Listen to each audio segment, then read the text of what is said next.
Hey, what's up guys? TooTallToby here, and welcome to another TooTallToby tutorial. Today we're going to take a look at this one here, Light Mount. This one comes from the 3D modeling practice playlist, and if you haven't done this one yet, maybe you want to pause this video and look up this model. It's number 21-02-11. The model is called Light Mount, and it looks a little something like this, and we're going to give this guy a try and see how long it takes us to complete this model. Ow! All right, so let's give this a try here. Here we go. The timer is starting, and our goal is to turn this thing into sheet metal. Now, I think the challenge with a model like this, you know, really any model, what you want to do is you want to decide what's going to be your starting plane and your starting profile. And to me, it seems like this is the most logical starting plane, starting profile. We would just create that circle maybe on the top plane. But I think the challenge is if you're going to use sheet metal, you're going to run into a lot of challenges when it comes to creating this flange sticking off the side and then bending down. That is, if you are using the traditional sheet metal tools and if you start here. And certainly we could do this, and we could maybe create this profile first, create the little tabs sticking out here, and then create this lower profile down here, and then merge the two together.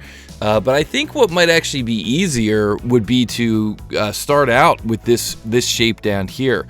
It might, you know, be a little counterintuitive, but this might actually give you better results if you had to create something like this in sheet metal, particularly because of this dimension here. So that's how I'm going to do it, and I think that's kind of like the whole trick, the whole secret to this thing. But sometimes you run into situations like this in the real world where somebody gives you a kind of a weird dimension, and that's just what you have to deal with in order to create the geometry. So let's take a look at this thing in SolidWorks. We'll keep the clock running over here. We'll jump into SolidWorks. I'm using SolidWorks 2015 here, my favorite build of SolidWorks. But if you're using something newer, that's fine. All these tips and tricks will still work just fine for you. So I'm going to start out here in millimeters because this model is in millimeters. I'm going to go front plane, begin a sketch, orient my view, and I'm going to start out with a construction line. And then I'm going to create a second construction line here, and what this construction line is going to represent is the axis of this hole right here. And that's because I have this 300 millimeter bolt circle going right to that hole. So that means that I could maybe get started with a dimension that goes from this point to the center line, cross over the center line, and then give that a value of 300 millimeters. Let's just make sure that these are horizontal just for sake of consistency. And that means that my first geometry is going to look something like this. I don't know exactly what it's going to look like, but it'll probably come right over to the middle. I could just draw that circular shape right over top of it when I get to that point. So now what I could do is I could say that since this tombstone here has a radius of 22.5, well, that means that the distance from here to here is 22.5. I can see because of how that arrow is going right down to that point. So let's add that dimension as well. We'll create a dimension here that goes from this point to here at 22.5. And then what we can do is we can create a dimension that goes from this line to this line. Now, this is another kind of a tricky thing, the way that this was dimensioned, and I've certainly received prints like this before. I'm sure that you have as well. But they make this 60 total height, which means that we have to take 3 millimeters off of our dimension to account for the wall thickness here. So our dimension is not going to be 60, it's actually going to be 57. To give us that height, we've got a dimension to a sharp here from the end of the model. Again, kind of a weird dimension, but we'll just go with it because that's what the customer is giving us. And then we've got an angle dimension from here to here with an angle of 60 degrees. And look at that, we've given ourselves a nice fully defined sketch. So since this is a radius here of 22.5, that dimension that we put in earlier, that means if we double that, that takes us to 45. That's going to be the width of the width from here to here. So we'll do that. We'll give ourselves our 45 millimeter extrusion or sheet metal extrusion to that point. So we'll go here to sheet metal, we'll go base flange tab, and we're going to say that this has a wall thickness of 3 millimeters and a radius of 3 millimeters as well.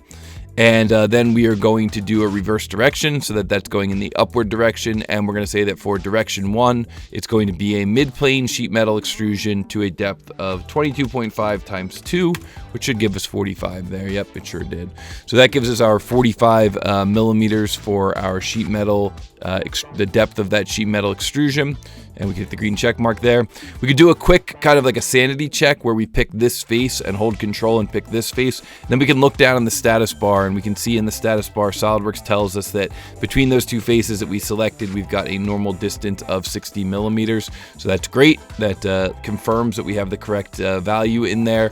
And now at this point, we have a couple of options. We could, start working on this tab here, or we could right away get up and start creating that circular geometry. I think it makes sense to add the geometry here on this tab. So I'm going to do a fillet, and for this fillet I'm going to use the option for full round. I'm going to pick the first face, and then I'm going to immediately right click, because that's going to advance me to the second box over in the property manager. I'll pick the second face, immediately right click, that advances me to the box in the property manager. Pick the final face and immediately right click, that finishes that full round fillet. I'm going to pick this face here, select face, begin to sketch, orient to view, wake up the center point and draw a circle right at the center of that thing. That circle is going to have a diameter of 15, and S key, extrude cut, right mouse button, through all, right mouse button to give me that through all cut. So now I'm done with that geometry, and that can be patterned at an instance of 4 or a total of 4 instances. Now to do this pattern, I could either draw the circle up top first, or I could make an axis in my model. We could certainly do this either way. I'm going to do this with an axis here. So I'm going to create an axis like so, and then I'm going to do a features circular pattern. And when I go to circular pattern, I'm going to say that that's going to be patterned about this axis, and then I'm going to pattern a body. So I'm going to pattern this body here. That looks like maybe a few too many instances. Let's dial that back to 4. Alrighty, that looks good. And now I've got 4 separate solid bodies. So let's go into our solid bodies folder, select all 4 of them, and do a right mouse button combine. Combine those 4 bodies together into one single body. Let's look at our sheet metal functionality. Can we flatten this? We sure can. That is excellent. Select this face, begin to sketch, orient our view, S key, circle, and we can draw in our circle here with a diameter of 150.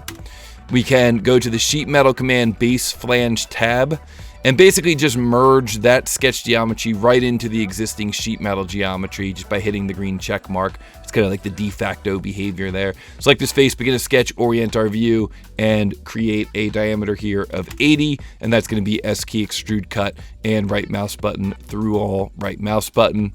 And there we go. That should pretty much be the geometry of that part.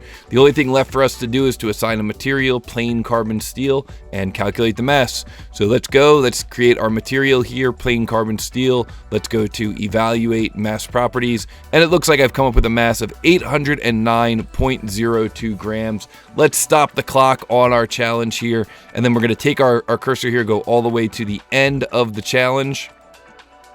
And did we get it right? Yes, we got it right. 7 minutes and 20 seconds. So we can go down into the comments and we can say we did it in 7 minutes and 20 seconds and we got the correct answer. So I hope you guys enjoyed that tutorial. If you did, be sure to like, be sure to subscribe. Check out the new TooTallToby t-shirts. They are the softest t-shirts in the CAD game. So be sure to pick one up today, and I will see everybody in the next tutorial.